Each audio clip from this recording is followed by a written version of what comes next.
Assalamu alaikum and welcome to Islamic Audiobooks collection. I will be reading When the Moon Split by Safiur R Mubarakpuri, which we downloaded from kalamullah.com. Let's read.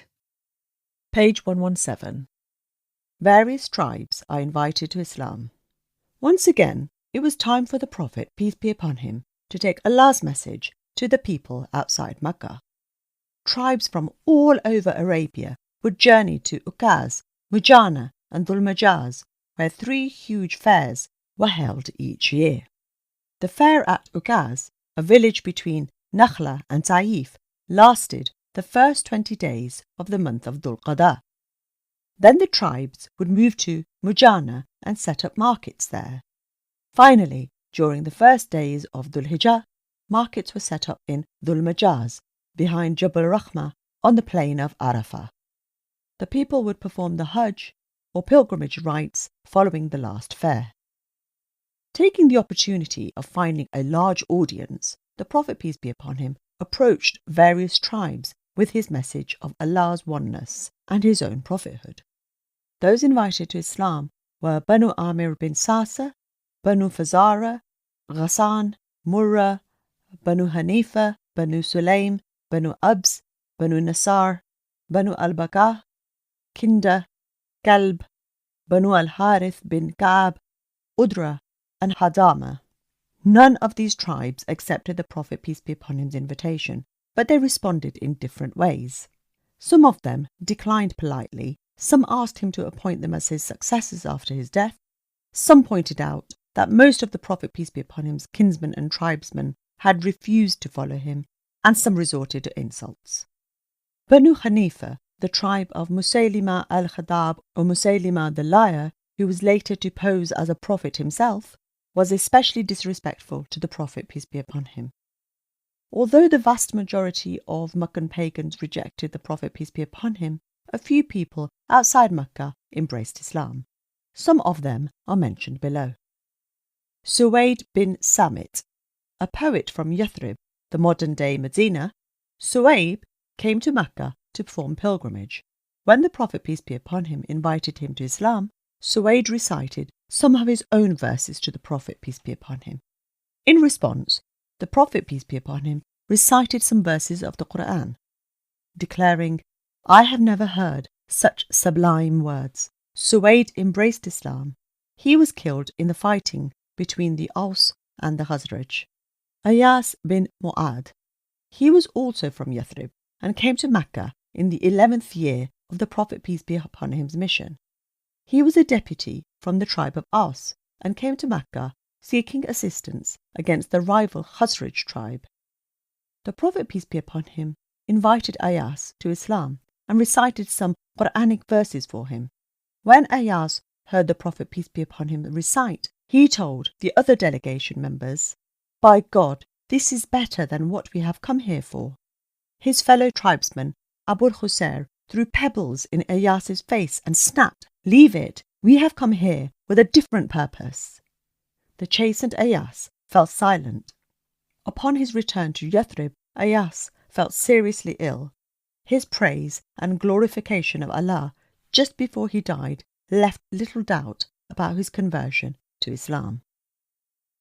Abu Dhar Ghifari.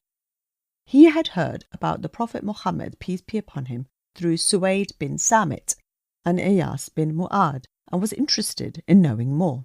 He sent his brother to Mecca to find out more about the Prophet, peace be upon him's character, but upon his brother's return from Mecca, Abu Dhar was not satisfied with his brother's account of the Prophet, peace be upon him's message. Accordingly, he decided to go to Mecca himself.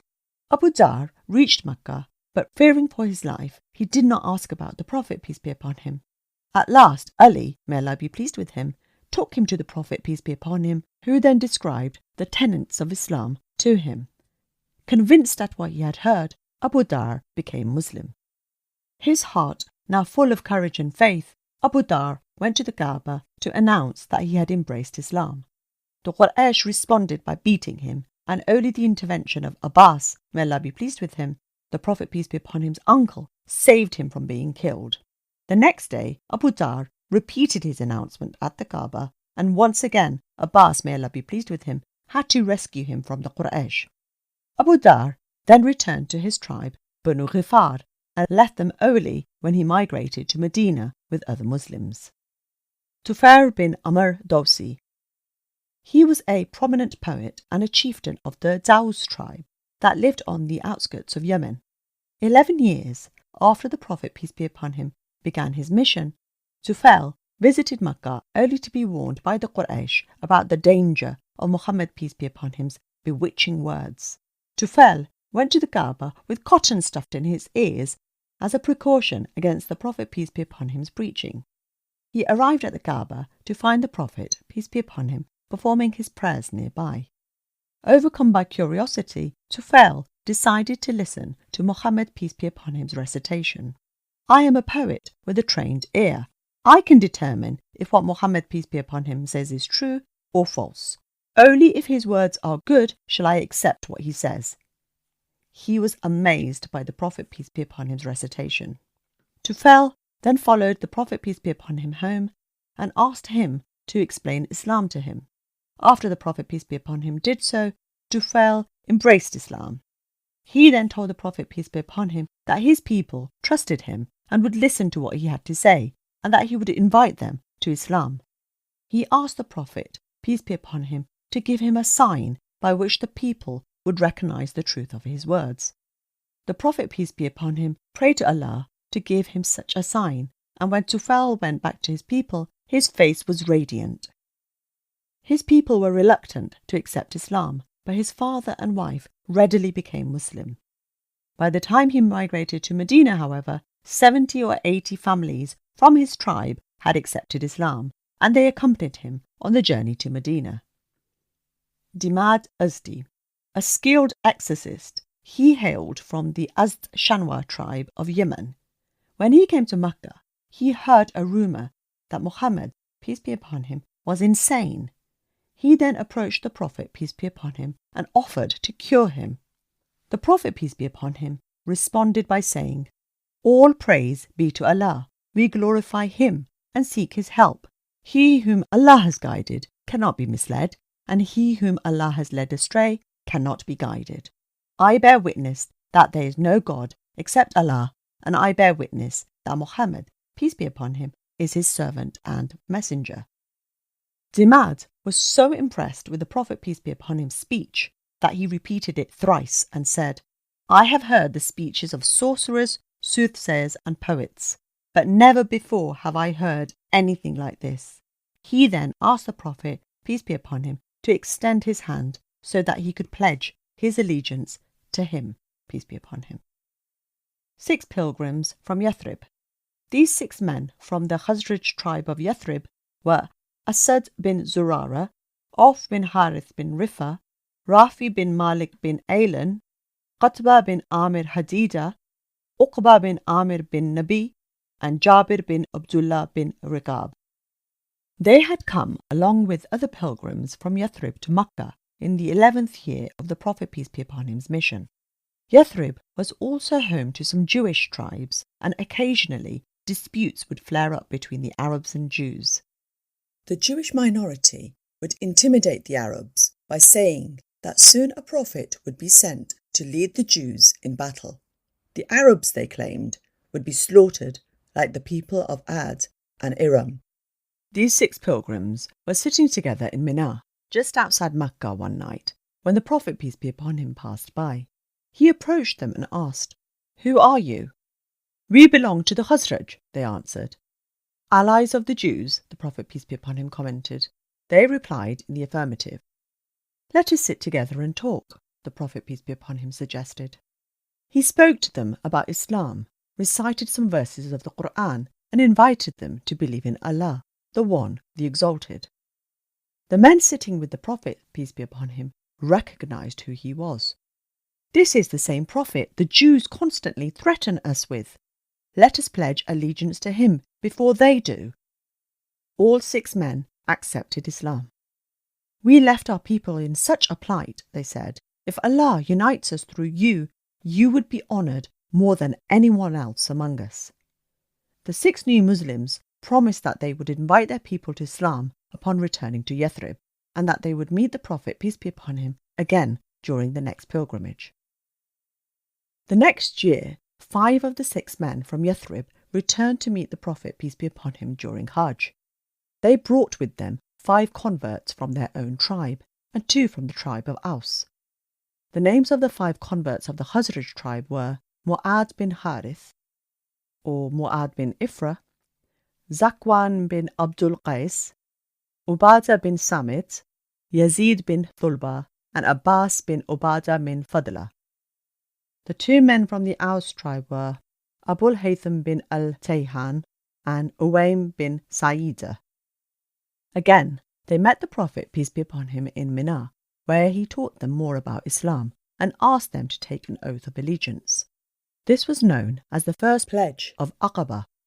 Specifically, it was a pact between the men and Allah that they would not associate any partners with Allah, commit theft, fornicate, kill their children, vilify others, nor disobey the Prophet, peace be upon him, when he instructed them to do good. Whoever fulfilled this pledge would receive his reward from Allah, and whoever violated any part of it and was proven guilty would be punished in this world as an atonement. If, however, someone broke the pledge and Allah hid his sin from the people, that person would be dealt with by Allah, who would either forgive or punish him. When the men who took the pledge at Aqaba finished performing Hajj, the Prophet, peace be upon him, sent Mus'ab bin Umair along with them to teach them the Qur'an. In Yathrib, Mus'ab stayed with Abu Umama Asad bin Zurara. The 2 directed their efforts towards teaching non-Muslims about Islam. One day, as Umair and Abu Umama sat in an orchard, Sa'd bin Mu'ad, the chieftain of the Aus tribe, spotted them. He said to his cousin, Usayd bin Hudayr, "Go and rebuke those 2 who have come to deceive our weak." Weapon in hand, Usayd approached the 2 Muslims. Asad saw him and warned Mus'ab, "Here comes a chieftain." "Why are you here?" Usayd thundered. "Do you intend to deceive our weak? Keep away if you value your life." Mus'ab was not intimidated. "Why don't you sit and listen? If you like what we say, accept it. If you dislike it, don't." "That sounds fair," said Usayd cautiously. He put away his weapon and sat down. Mus'ab explained the basic principles of Islam and then recited some verses of the Qur'an. Usayd found himself agreeing with everything Mus'ab said, so he embraced Islam. He then returned to Sa'd bin Mu'ad, who now had to be convinced. "I talked to them," Usayd said to Sa'd carefully, "and found nothing objectionable in what they say. Still, I forbade them to talk to anyone else. By the way, I managed to find out that the Banu Haritha are planning to kill Asad bin Zurara because he is your cousin. They want to break the covenant." Usayd's ploy worked. Sa'd became angry and made his way to Mus'ab and Asad. Mus'ab told him the same thing he had told Usayd, and Sa'd agreed to listen. When Mus'ab finished explaining the principles of Islam, Sa'd too became Muslim. His love for the Prophet, peace be upon him, and his faith made him one of the more distinguished companions of the Prophet, peace be upon him. His new faith surging in his heart, Sa'd returned to his people and said, "O Banu Abdul Ashal, what do you know about me as a man among you?" They answered in one voice, "You are our chief and the wisest man among us." Sa'd said, "Well, I will not talk to the families of those who do not believe in Allah and his Prophet, peace be upon him." As a result of this, every man and woman in the tribe became Muslim, except for Usayrum, who became Muslim during the Battle of Uhud. He was martyred in the battle before he had even performed one prostration as a Muslim. Mus'ab bin Umair returned to Makkah before the next Hajj. His account of how Allah had guided the people of Yathrib to Islam delighted the Prophet, peace be upon him, immensely. Jazakallah khair for listening.